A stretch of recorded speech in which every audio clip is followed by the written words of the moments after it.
आदित्य, लगभग 18 साल का युवक, गेहुआ रंग, साधारण किसान के कपड़े, हल्की धोती और कुर्ता, थोड़े बिखरे काले बाल, गले में एक पुराना तावीज। अनाया, 17 साल की बहादुर लड़की, हरे रंग की पोशाक, कमर पर तीर कमान, लंबे खुले काले बाल, चेहरा आत्मविश्वासी।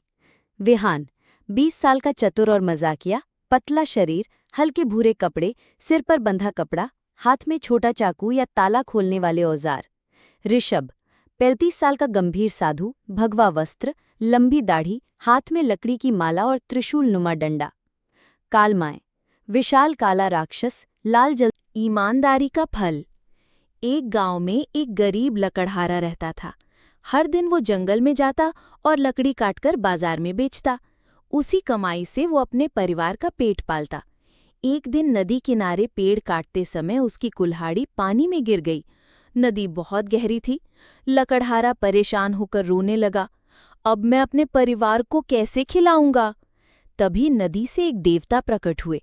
उन्होंने पूछा, बेटा क्यों रो रहे हो? लकड़हारे ने सच सच बताया। देवता ने नदी में डुबकी लगाई और एक सोने की कुल्हाड़ी निकालकर दिखाते हुए कहा, क्या ये तुम्हारी कुल्हाड़ी है? लकड़हारे हुए तुरंत सिर झुकाकर कहा, नहीं महाराज, मेरी कुल्हाड़ी लोहे की थी। फिर देवता ने एक चांदी की कुल्हाड़ी निकाली। लकड़हारे ने फिर कहा, नहीं महाराज, ये भी मेरी नहीं है। अंत में देवता ने उसकी पुरानी लोहे की कुल्हाड़ी निकाल कर दी। लकड़हारा खुशी से बोला, हाँ, यही मेरी कुल्हाड़ी है। देवता उसकी ईमानदारी से प्रसन्न हुए और बोले, तुम सच्चे और ईमानदार इंसान हो, इसलिए ये सोने और चांदी की कुल्हाड़ी भी तुम्हें उपहार स्वरूप मिलेंगी। लकड़हारे की ईमानदारी ने उसका जीवन बदल दिया। शिक्षा, ईमानदारी कभी व्यर्थ नहीं जाती, उसका फल हमेशा। गांव में रामू नाम का एक किसान रहता था। रामू बहुत ही मेहनती और ईमानदार था, लेकिन उसकी किस्मत कुछ खास नहीं थी।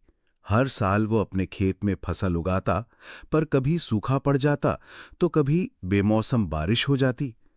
एक दिन गांव में एक कृषि अधिकारी आया और किसानों को नई तकनीकों के बारे में बताने लगा।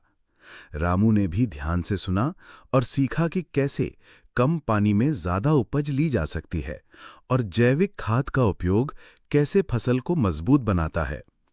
रामू ने उसी साल अपने खेत में नई विधि से खेती की। उसने रासायनिक खाद की जगह गोबर खाद का इस्तेमाल किया और सिंचाई के लिए टपक सिंचाई प्रणाली लगवाई। धीरे धीरे रामू की मेहनत रंग लाई। उसकी फसल पहले से कहीं बेहतर हुई और गांव के लोग उसकी तकनीक को अपनाने लगे। कुछ ही सालों में रामू अपने खेत से इतना कमाने लगा कि उसने गांव में एक छोटी कृषि पाठशाला खोल दी, जहां अर्जुन नाम का एक लड़का था। वो किसी छोटे से कस्बे में रहता था। उसका शौक था पुराने सामान इकट्ठा करना, घड़ी, सिक्के, किताबें और खासकर लकड़ी के पुराने फर्नीचर।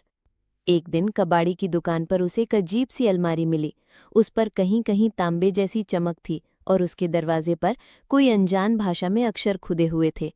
दुकानदार बोला, ये अलमारी बहुत पुरानी है, कहते हैं इसमें कभी खाली जगह नहीं रहती।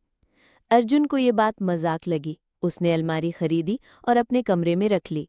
रात को उसने अलमारी खोली, अंदर सिर्फ एक पुरानी किताब रखी थी। किताब का नाम था परछाइयों की डायरी। जैसे ही उसने किताब खोली, उसमें से काले धुएं जैसा कुछ निकला और कमरे में फैल गया।